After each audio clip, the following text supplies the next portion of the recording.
পৃথিবীর সবচেয়ে শক্তিধর মানুষ ছিল হুদ আলাইহিস সালামের কওমে আদ।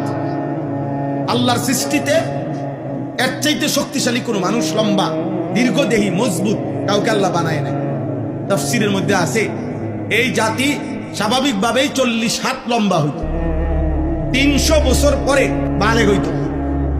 এত সুটাম শক্তিশালী ছিল যে উঁচা পাহাড় থেকে আস্তা পাথর কাঁধে করে নিয়া, হাতে করে তুলে নিয়া ঘর বানাইত, এত শক্তিশালী ছিল।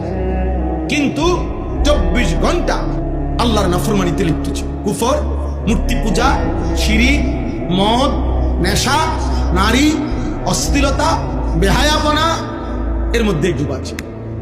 হযরত হুদ আলাইহিস সালাম তাদেরকে দিবানিশি বলছেন যে হে আমার জাতি, আল্লাহর দিকে ফেরো, ঈমান আনো, কুফর শিরিক ত্যাগ করো, সমস্ত গুনাহ ত্যাগ করে আল্লাহর ইবাদত করো। নবী বলতেন আযাব আসবে।